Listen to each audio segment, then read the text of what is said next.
Hi everybody, welcome back to my channel, and anybody that's new, welcome. So today we are going to do a Jenga block gingerbread man. We're going to use 213 Jenga blocks from Dollar Tree. They come in a pack like this, or the package is blue. You can find them in the kids section at Dollar Tree. I am going to use Well Bond. You can buy them at a hardware store, Michael's, Amazon. I wouldn't recommend ordering online. Hobby Lobby. Buy the bigger bottle. I have a smaller bottle. The bigger bottle, if you spend a couple bucks more, you almost get twice as amount. And then keep the little bottle just so you're not holding the big bottle. It's just easier to work with the smaller bottle, but then you get a lot more, and then you're saving a couple extra dollars instead of buying a small one every time, especially if you like doing some of my especially if you work with the Jenga blocks and stuff like that. I find it's the best glue. Even though you glue it, I'd always wait for a few hours before. It might seem that it's dry, but it can move and shift a little bit when you're playing around with it. So I always suggest leaving it for at least 6 hours or more, just to make sure that it fully dries. Even overnight's even better, but depending on how big and what you're doing with the Jenga blocks. So we're going to start off with the head. Now we are going to use the L-shaped ruler, which is from Dollar Tree. I always like putting my blocks along it when I'm gluing, starting in the corner, always like this, then it just dries. And even when you're doing it, I always just, when I'm doing a bunch at a time, say if I was doing 3 or more, glue it. Well, it'll be glued, but when you put the glue on, it sticks together. Move it up and do the same thing and move it up and move it up. And then I move over here and I let my pieces dry like that. I wouldn't suggest using hot glue because hot glue doesn't seal the blocks very well and doesn't do a very good hold. And more than likely, if you're gluing like 1 or 2 blocks on it, it's not a problem. But if you start gluing more than that, you're going to have a problem and it's going to fall apart. We are going to be gluing them flat like this today, and I'm going to start. I've already pre-glued, I did a design already. So we're going to start with the head. You might want to get a pen and paper and pause this video and write it down as we go. I always write that down before I start doing the video, and it just keeps you, when you start putting things together, that you just have it written down in order from top to bottom. This way you don't get confused when you're gluing, instead of doing like a few blocks at a time. We're going to start with 4 blocks, 5 blocks, and we're going to keep it centered all the way down. Just going to move this over here just to hold it straight. 4, 5, 6, 6, and you're just always going to keep it centered. 7, 7, 7. I don't know. There must be a bit of glue that's still wet. I didn't let them fully dry. So I'm just going to pick the part that after. 3 7s. 6,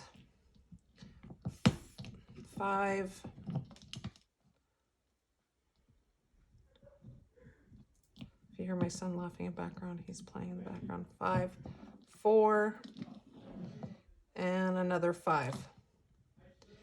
For the arms, we're going to do 11, and you're going to keep this centered. So I'm just going to see 3 blocks on this side, 3 on that side, so centered like that. 12, centered again, another 12, and 10. And you're just going to center it to here. Then the midsection, I'm just going to move this up a little bit. We're going to do 6 rows of 6 in a line by 10 rows. 1, 2, 3, 4, 5, 6, 7, 8, 9, 10. We're going to center it, and there's going to be just 2 blocks open here. Now the legs, Now each leg, I'm going to pull this apart here for a sec. We're doing threes, and you're going to want 7 rows of threes. 1, 2, 3, 4, 5, 6, 7. On the other side, the other leg, 1, 2, 3, 4, 5, 6, 7 of threes, and then a 2 on the bottom. But when we're putting it on, now this will be the center. I don't have my other ruler here. Okay, this will be my center, and I'm just going to show you as this like this, because you don't want it touching, so it looks like the legs are going to come out. So you're going to have them, and then you're just going to keep doing that, having a little bit stick out each time, going all the way down. And we're going to do the rest of them.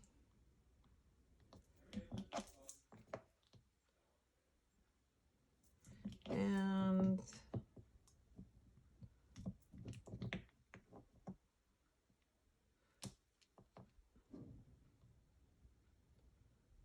they're like that. Now, when you're gluing them, what I'll do is once I stop the camera and I'll glue them off the camera, I'm going to lift them like this. I'm going to glue up here. I'm going to lift it like that. Glue up here. Then I'm going to attach that, put it centered. And I'm going to do that all the way down. And then I'm not going to touch it. I'm going to leave it overnight. And before we move on to the next step, I'm going to let it dry good before we start playing it around with it again. So that's 213 blocks. Let me get them glued together. I will come back tomorrow morning and we'll move on to the next step. All right, I let it glue overnight. It turned out really well. He's solid, he stands perfect. Now I'm going to use, I just have this Dremel pen that I bought at the hardware store. You don't have to have one of these.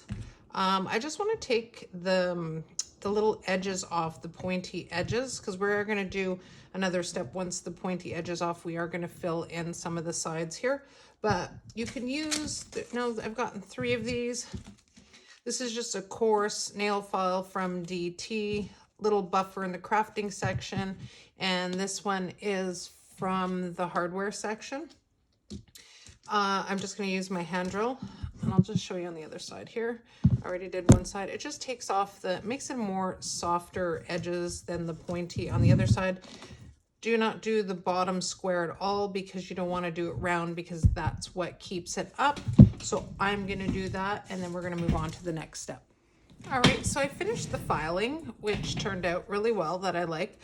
So you can stop here and paint it if you want, but I want to get rid of the corners there. So me and my ideas, I'm just gonna, and I did one side, well, almost all one side. I put hot glue and I did layers, and I just took a big shot glass and it just leaned on there. I did layers, and then I let it dry. I did another layer, let it dry. It doesn't have to look pretty because we're going to cover it up with something else anyways. I did all on the cracks here as well, here, and down on the leg. It's kind of hard to see because it's hot glue. Here, I don't know how I can get for you to see it. I don't know if you notice that it's not as bumpy, but we're going to cover it anyways. But I just wanted to get all the corners, so I am going to do the other side, fill it in. Just make sure that you just don't do a big blob, because it will leak over the sides and you don't want that. So if you do just small ones and let it dry, you're going to need quite a bit of glue sticks. And I'm going to do the other side, and then we'll move on to the next step. So now that I finished with the hot glue, it turned out pretty well. It's more rounded, as you can see.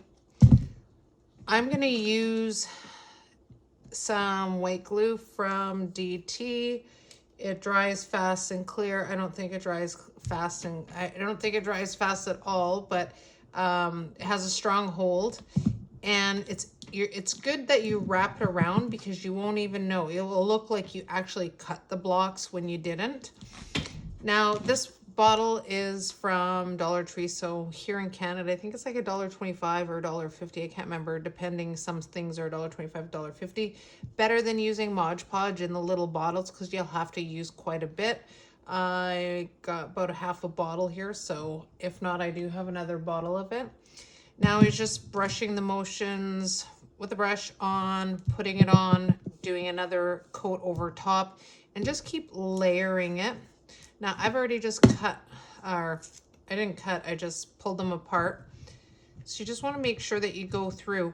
Now on parts where you see the end is always, I always find where, I've done it on a couple projects and I really like it. Here, for example, and you'll know by when you put the hot glue on, when you look for the side, that it's more rounded. So you'll know how much to put. So it just depends on what you, when you're doing it just with your naked eye. Do not put anything on the bottom part of the feet, because if you do that, it's going to be lopsided or it won't sit properly. Excuse me.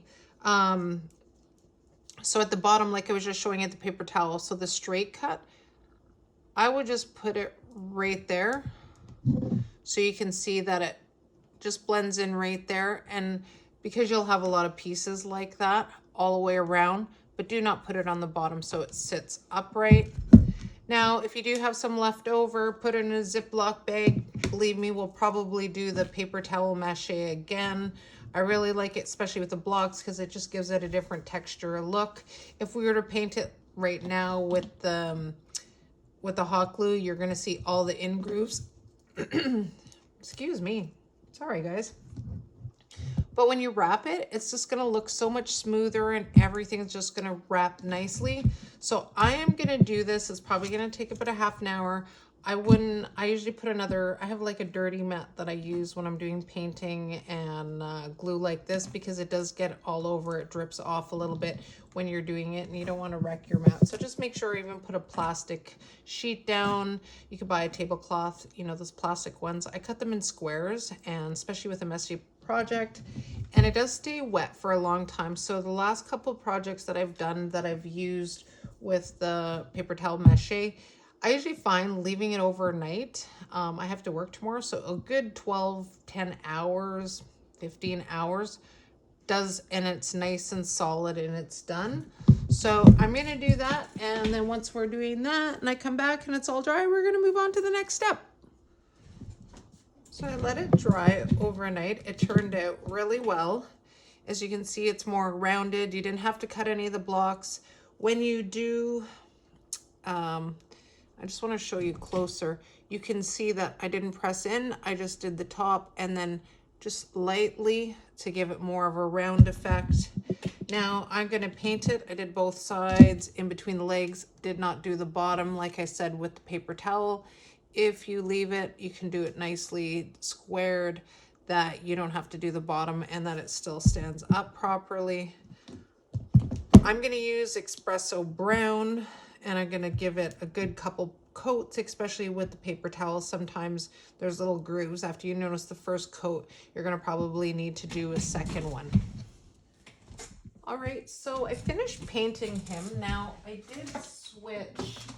I did the espresso and I did not like it. It was a lot darker than the container was. And then I painted it cashmere tan, and it was for me, it was too light. So what I did was mix both of them 50-50 in a bowl, and this is what it came out.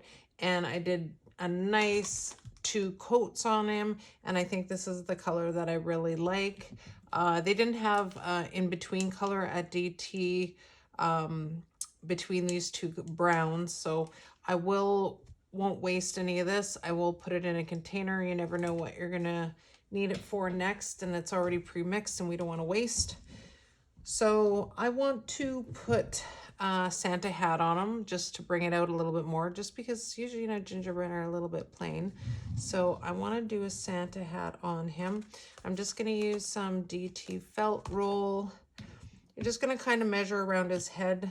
I'm not really a sewing person, so I just like hot glue everything. And I think I'm just going to do it upside down. I already cut it, but I think this is going to be a little bit too wide, and it is. But I am going to try to, I just cut it this, so when I flipped it in half, I just cut it on an angle. I am going to use the, I have pom-pom fur, pom-pom yarn, sorry. It comes in it's from Dollarama. It comes in like balls like this. I think I use for my Jenga block sheep. So I'm going to use just one of those for the ends, and I'm going to wrap around here is just some fun fur from Dollarama. I'm going to hot glue it along the edge here. Then I'm going to try to put it on his head, but I still think it's going to be a little bit too wide. But the good thing about that is if it's a little bit too wide, you can just cut it off a little bit or just hot glue it, and then you turn it inside out. And I'm just going to do that. Now that I finished the hat, it just fits on there. You don't want it on too much to cover his whole face. I did stick a little bit of stuffing that I just bought one pillow a while ago that I haven't even gone through half the bag. And just to keep it up, the reason why I wanted to do the hat before we do the face is, and you're just gonna have to play around with it. And I would glue it on, but I'm not gonna do that yet, is you're gonna wanna position it, and you don't want it up too much, and you're gonna fix it after, is because you're gonna position the eyes. So I'm just gonna use, I was gonna use buttons, but I use on a lot of my crafts, I use buttons, and I wanted something a little different. So these are just little stickers that I have from DT, and I'm probably just gonna go with this size here. I'm not gonna place them on because I wanna make sure that my head over when I'm putting them on properly. I'm just gonna use these little ones here for the eyes. I am just gonna use little black eyes. I'm not gonna do a nose, but you never know, this could change by the end. The mouth, I'm gonna do red. Now these are, I just bought these at DT today. What I like about them is they're all on one strip. You can just pull one strip off. I think this is a little bit too long, but you can just start in the middle. And because it's already on, I'm not gonna do it on there because like I said, I need to be right over it, is when you put it on, I'm just gonna do it on here, is that you can angle it. I know this is probably not the right angle, but right, you can angle it up. I think it is a little bit too long, so I would cut a couple off. I'm gonna put it on there. I'm just not gonna try to stick it down too much because I wanna use it. For buttons, I'm not gonna do buttons. I'm gonna do something a little different. I have these little hearts. I think I use these on something for Valentine's Day. I'm just gonna show you here. 4 little hearts all the way down.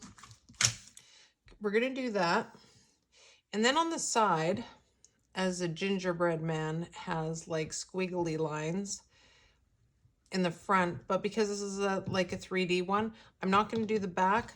I'm gonna do just free paint with some white DT paint, some squiggly lines, and right underneath, and squiggly lines over, across, and down to the back as well. We are going to put something on one side, and we are going to hang something as well. I'm going to put those on, and then we'll move on to the next step. All right, so I glued those on. I decided to add a little black bow to just around the neck, just a little bit lower than the neck. I did the little squiggly lines, the little frosting. I would have changed the lines. I like the lines like this. I should have did them more on an angle. I think it would have been this way or that way. No, it would have been this way, but that's okay. I still love it the way it turned out. I just glued one of these little candy cane things on. They're just what I used in the Jenga block tree, as I used on one of the shelves, the red Jenga block tree. You just unscrew the little top. Always keep these. You never know if you're going to use them. I wouldn't throw them out. I'll just show you here. because maybe you'll find something in the store you like. You can just take one of those out. You see the little hole there? I would just get some tan paint and just put a little blob in there and it will dry. And that's what I did to the white part where it was stuck in on this ornament. I think it turned out really well. Let me just flip it upwards and then I can show you it standing. All right, so this is him. He's joined Santa and he's joined the snowman. I thought I'd put them together because I usually keep the grouping, and especially with Christmas coming up, and I've just made these, the Santa and the snowman recently. I have the angel, but the angel's on another little area right now, and I usually group them together for the season. I think he turned out really well. He's just over 14 inches tall, and it kind of shows you the difference if you already made my Santa or if you already made the snowman. So it gives you the height, how big he actually is. Let me know what you guys think in the comments. Thank you for watching, and we'll see you soon. Happy crafting. Bye.